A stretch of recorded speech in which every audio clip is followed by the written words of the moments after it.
At the family dinner where laughter filled the air and pride filled his chest, Ethan spat on his wife, calling her worthless in front of everyone. Unaware the woman he just humiliated owned the very company his parents had served for decades. To him, she was just a burden, a mistake he regretted marrying.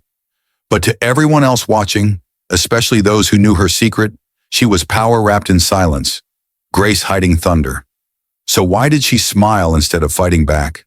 And what did she do next that made her arrogant husband and his entire family fall to their knees before her? The silver chandelier glimmered over the long mahogany table, reflecting the fine china and the smug smiles of Ethan's family. He leaned back in his chair, arm around his new fiancée, Vanessa, young, flawless, loud in all the ways Emma wasn't. Emma sat at the far end, hands folded neatly in her lap, her wheelchair quietly tucked beneath the table. Her eyes shimmered under the soft lights, not from tears but from restraint. "Maybe if you weren't so useless, Ethan wouldn't have left you," Vanessa mocked, twirling her wineglass. Laughter rippled across the table, Ethan's mother chuckling, his father avoiding eye contact, and Ethan himself smirking like a man basking in victory. Emma's voice was soft even. "Be careful what you call useless, Vanessa. Some things have more value than you can measure." Ethan slammed his palm on the table. "Value? You've been living off my family for years, Emma. Don't start pretending you matter." And that's when he did it, leaned forward, spat near her plate, and muttered, "You disgust me." The room fell silent. The echo of that humiliation lingered like a stench. Emma didn't flinch. She didn't cry. She simply looked at him, calm and still, as though memorizing his face for the last time. In that moment, her restraint was more terrifying than rage. Her gaze dropped to the ring on her finger. The same ring she'd bought for herself after their wedding, because Ethan couldn't afford one then. He had forgotten those nights in their tiny apartment when she worked double shifts to pay his college tuition. Forgotten how she'd sold her mother's heirloom bracelet to help him start his first business. Back then, he'd called her his miracle. Now, she was his embarrassment. "Excuse me," Emma said softly, wheeling back from the table. "I think I've had enough of charity dinners." As she turned, Vanessa snickered. "Run along, darling." "Don't scratch the floors." The laughter followed her out like hyenas chasing prey. But once outside, under the cool night air, Emma's composure cracked. Her hands trembled as she adjusted her shawl. The pain wasn't from the insult. She was long past being hurt by Ethan's words. It was from the bitter irony that the people mocking her had no idea whose name was printed in gold at the top of their family's paychecks. Coleman Industries, her company, her father's legacy, the same company Ethan's parents had served as senior accountants for 30 years. The same company Ethan had mocked her for not understanding business. Her lips curled into a faint smile. "You really don't know, do you, Ethan?" she whispered. That night when she got home, she willed herself to the massive portrait of her late father hanging in the study. His kind eyes seemed to meet hers, stern, wise, knowing. "I kept your promise, Dad," she murmured. "I married for love, but love turned into pity, and pity turned into poison." A flashback seared through her mind. The day of the accident, rain, screeching tires, the taste of blood. Ethan's voice shouting her name. She had woken in the hospital to find his eyes already distant, his hands cold. Within months, his warmth turned into duty, then disgust. He had stopped touching her, stopped seeing her, and when he finally walked out, he left behind a note, not even a goodbye. Just, "I can't live like this anymore." She'd thought that was the end, until she saw the engagement announcement 2 months later. Ethan and Vanessa. The world saw a tragic, abandoned woman, but Emma knew better. This was a test of patience, and hers was running out. That night, she called someone she hadn't spoken to in years, Mark Dillard, her father's old attorney. "Emma?" His tone carried surprise and curiosity. "It's been a long time." "I'm ready, Mark," she said quietly.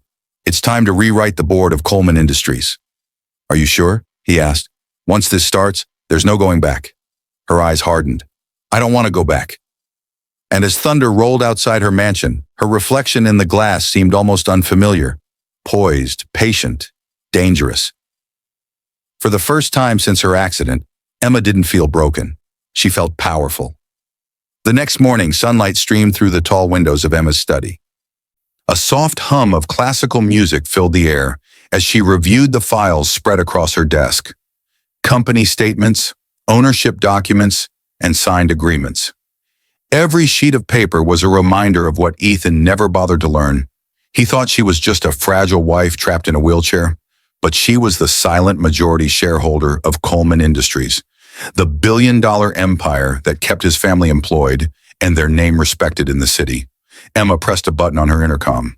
"Lydia, bring in Mr. Dillard." Moments later, Mark Dillard stepped in, briefcase in hand. His salt and pepper hair and sharp eyes carried decades of loyalty to the Coleman family. "Emma," he said with a low nod, "I've drawn up the necessary documents for the restructuring. Once you sign, you'll have full authority over executive decisions, including employment terminations." Her lips tightened. "Perfect." Mark hesitated. "You're really going to do it?" She looked up, her calm voice hiding the storm underneath. "They spat on me as if I were dust under their shoes, Mark. Ethan mocked me in front of everyone. And the worst part? He doesn't even realize he owes every paycheck, every success, every ounce of that family pride to me." Mark sighed, opening the folder. "Then let's begin." As the pen glided across the pages, Emma felt something shift inside her. Each signature was a line drawn between who she used to be, the quiet wife desperate for love, and who she was becoming, a woman sculpted from betrayal. By the time she finished signing, there was no turning back. "I'll schedule the board meeting for Friday," Mark said, packing up. "Ethan and his parents will be present, correct?" "Oh, they'll be there," Emma replied softly, a faint smile touching her lips. "They just won't know why."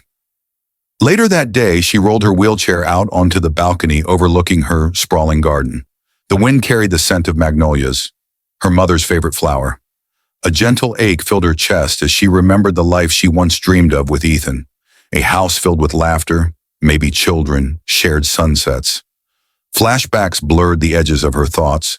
Their wedding day, Ethan's teary vows, his hand trembling as he promised, through sickness and health, forever. Forever had lasted 5 years. The phone buzzed beside her, pulling her back to reality. It was a message from her assistant, Lydia. "Lydia, Mrs. Coleman," Mr. Ethan called. "He said he wanted to discuss a business proposal with you personally." Emma's eyes flickered with intrigue. Ethan had no idea who Mrs. Coleman truly was. To him, she was just some anonymous executive behind a powerful company. "Set the meeting," Emma texted back. "Tomorrow morning at my office." The next day, Ethan walked into the lobby of Coleman Industries with Vanessa clinging to his arm. He was dressed sharply, confidence dripping from every step. He had no clue that every employee bowing respectfully as he passed was secretly watching the wife he had humiliated prepare his downfall. They were escorted to the top floor, where Emma waited behind a wide mahogany desk. When Ethan stepped in, his grin faltered. His mouth fell open slightly. "Emma?" Vanessa blinked, confused. "Wait, you're the executive we're meeting?" Emma's calm smile never wavered. "Good morning, Ethan. Vanessa, please sit." Ethan's confusion melted into irritation. "What the hell is this? I came to meet the CEO." "You are," Emma interrupted softly. Vanessa's face drained of color. You're the CEO?" Emma folded her hands neatly. "Majority owner and chairwoman, actually. You're sitting in my office." Silence crashed between them. Ethan's jaw clenched, his pride twisting into disbelief. "That's impossible," he spat. "You're crippled?" She finished for him. Her tone was steady, unflinching. "Yes, I lost my legs, not my mind." Vanessa's hand slipped from Ethan's arm. Emma's gaze sharpened. "You came here with a business proposal, didn't you?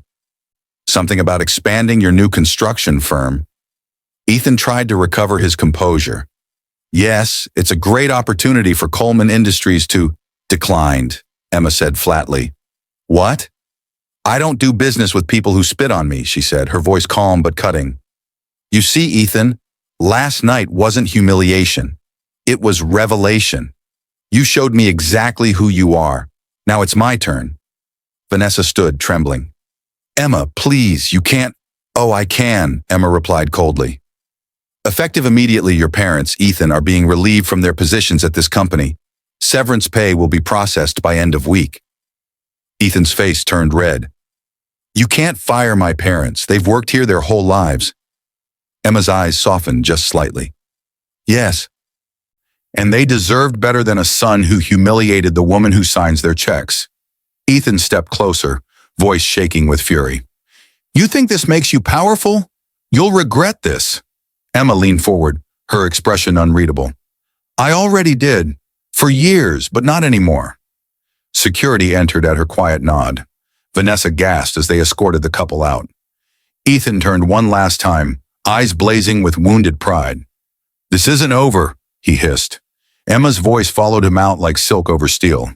"Oh, Ethan, it hasn't even started."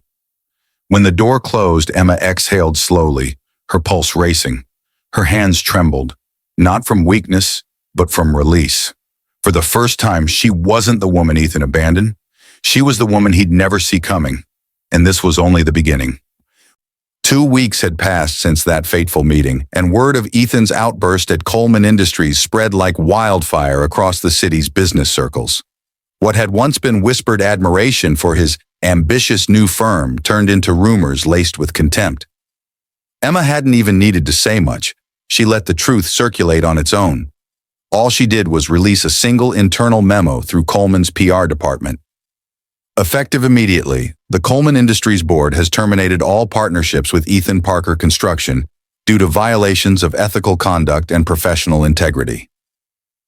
The memo didn't mention the dinner incident or his betrayal. It didn't need to. In a city built on reputation, silence with a hint of scandal was louder than proof. Ethan's phone buzzed nonstop with angry investors and contractors pulling out of deals. The mansion he'd once paraded Vanessa through started to feel like a trap. "Emma's behind this," Ethan shouted, slamming his phone onto the marble counter. "She's poisoning my reputation." Vanessa flinched. "Ethan, maybe if you just apologize." "Apologize?" he barked, rounding on her. "To her? After everything she's done?" "She owns half this city now," Vanessa whispered. "You said she was weak. You said she'd never fight back." Ethan's jaw tightened. She's bluffing, but he didn't believe his own words anymore. Across town, Emma sat in her home office, eyes fixed on her laptop screen as she watched a live financial report. Ethan's company stock had plummeted 20% in one day. Lydia, her assistant, entered with 2 cups of tea.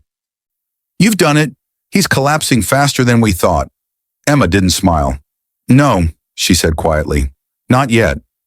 Her voice carried no hatred, only precision, like a surgeon cutting through rot.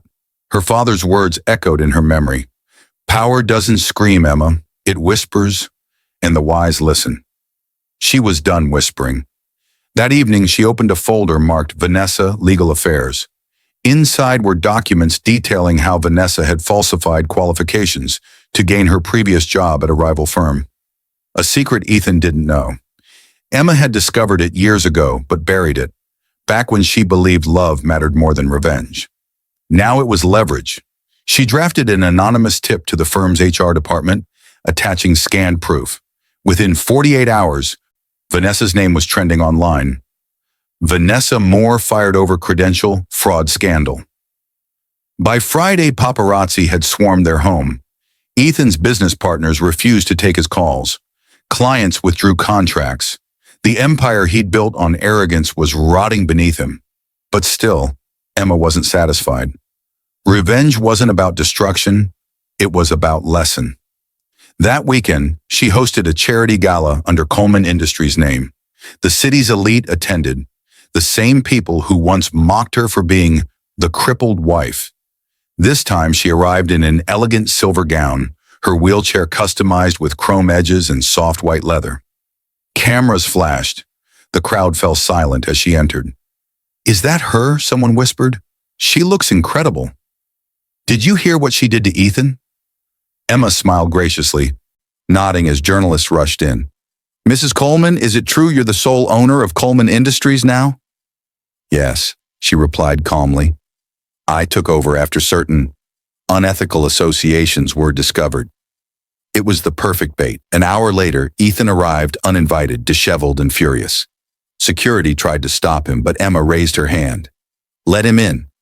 He marched across the ballroom, voice echoing, "You think humiliating me makes you better, Emma? You think money fixes your broken legs?"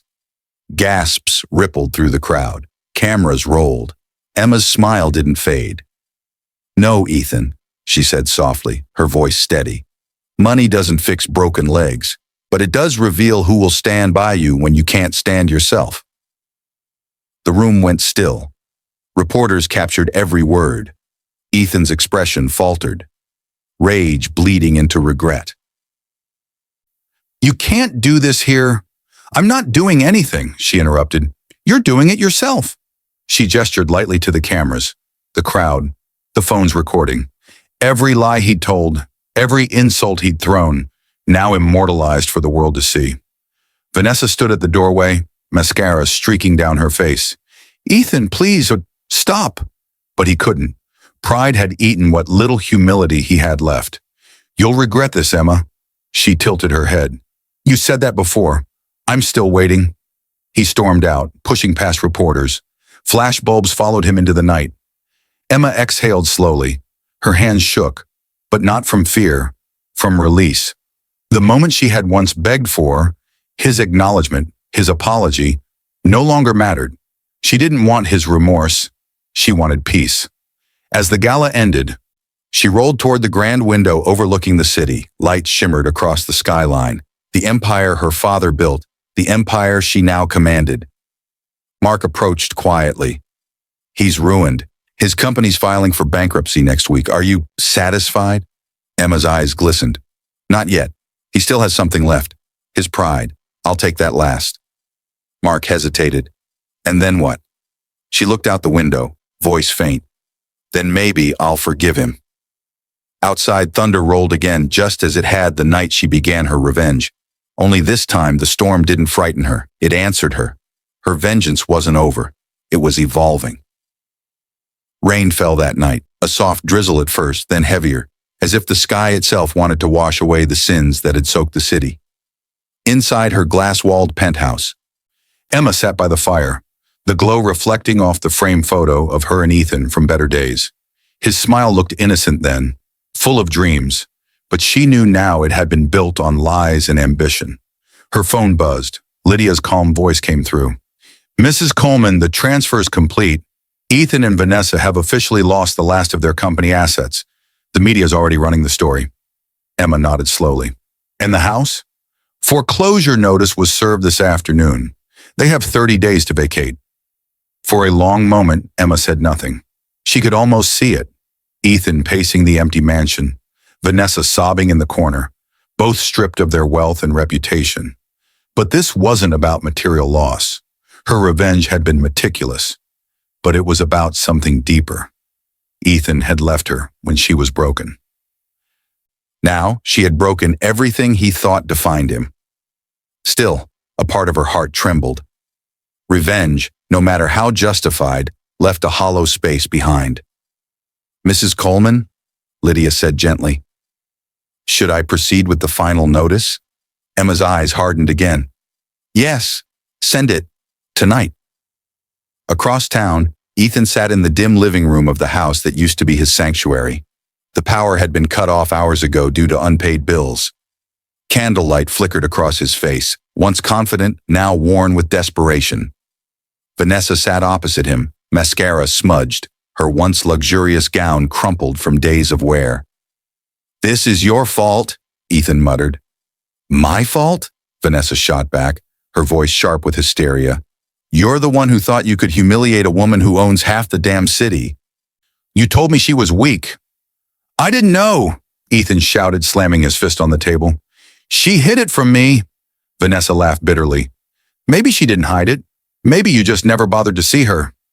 The silence that followed was heavy, cruel. Ethan sank into the couch, his hands covering his face. Memories of Emma flooded in. Her quiet laughter, the way she believed in him when no one else did. The nights she stayed awake, helping him draft proposals for his first contracts. He had spat on the very person who made him. A knock sounded at the door. Ethan froze.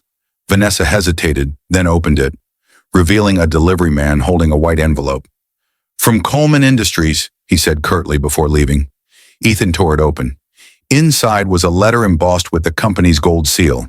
His eyes scanned the lines, his hands trembling. "Dear Mr. Parker, your personal and corporate accounts have been reviewed and found to contain unpaid debts owed to Coleman Industries and affiliated subsidiaries. Effective immediately, all remaining assets and intellectual properties under your name are being repossessed as collateral under Clause 14 of your contract. E. Coleman." At the bottom was a handwritten note. "Ethan, you taught me that weakness deserves no mercy. I'm only returning the lesson." The paper slipped from his hand. He sank to the floor, eyes wet with something between regret and disbelief. "She's destroyed me," he whispered. Vanessa didn't reply. She simply picked up her purse and walked toward the door. "Where are you going?" Ethan demanded. "To survive," she said coldly. "Something you never taught me to do." The door slammed behind her, leaving him alone with his ghosts. The next morning, the city awoke to headlines that read, "Ethan Parker declared bankrupt. Ex-wife and CEO Emma Coleman gains full control of his holdings." The internet buzzed with commentary. Some called it karma. Others called it poetic justice. But those who knew Emma personally said only one thing. She finally found her peace. Later that day, Emma attended a board meeting. As the directors applauded her for strategic consolidation, she smiled politely, but her mind was elsewhere. When the meeting ended, she asked everyone to leave except Mark. He watched her quietly as she gazed out the window. "It's done," he said softly. "You've avenged everything." Emma turned to him, eyes distant. "Have I? Or have I just built another cage, this time one of victory instead of pity?" Mark hesitated. "You still loved him once. It's normal to feel conflicted." She looked at the reflection of her wheelchair in the glass. "He broke me, Mark, but I'm not angry at him anymore. I'm angry that I let his cruelty define me for so long." "Then maybe forgiveness is your final revenge," he said gently. She smiled faintly. "Maybe." That evening she drove, or rather, had Lydia drive her, to the place where everything began, the small cafe where she and Ethan had met 10 years earlier. The neon lights still flickered, the smell of coffee still warm. She ordered his favorite drink, black coffee with 2 sugars, and left it on the table across from her. Then she whispered, "Goodbye, Ethan." Outside, the rain had stopped. The city lights shimmered on the wet pavement like diamonds. The next morning, the news reported that Ethan Parker had been found unconscious in his foreclosed home, clutching an old photograph, their wedding picture. He survived, but his mind was shattered, a shell of the man he once was. Emma read the report in silence, then closed the laptop. Mark entered quietly. "Do you want me to release a statement?" She shook her head. "No, let him be. Let silence finish what revenge began." Mark nodded and left. Emma wheeled herself to the balcony, watching the sunrise paint gold across the skyline. For the first time, the world felt quiet. Not empty, just still. Her revenge hadn't healed her, but it had freed her. She whispered to herself, "You spat on me, Ethan, but I rose from the ground you dirtied."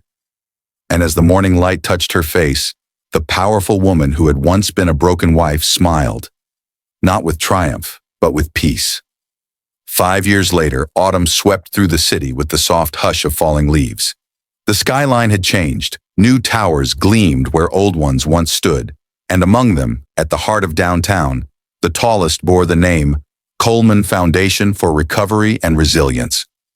Emma's foundation had become one of the most respected charitable institutions in the country, dedicated to helping accident survivors, widows, and abandoned women rebuild their lives. Her story had inspired millions, though very few knew the full truth behind it. Inside her office, now filled with light and warmth instead of fire and vengeance, Emma looked out over the city she once ruled with quiet fury. The wheelchair gleamed softly beside her polished oak desk. She didn't use it as often anymore. Physical therapy had restored some of her strength, and she could now walk short distances with braces. Lydia entered with her usual calm smile. "The board meeting's ready, Mrs. Coleman, and there's someone here to see you. An old friend." Emma arched a brow. "An old friend?" The door opened, and Mark Dillard stepped in, holding a small envelope. His hair had gone grayer, but his eyes carried the same warmth. "I found this in the company archives," he said, handing it to her. Emma took the envelope carefully. Inside was an old handwritten letter, sealed and dated years ago, from Ethan. Her breath caught as she unfolded it.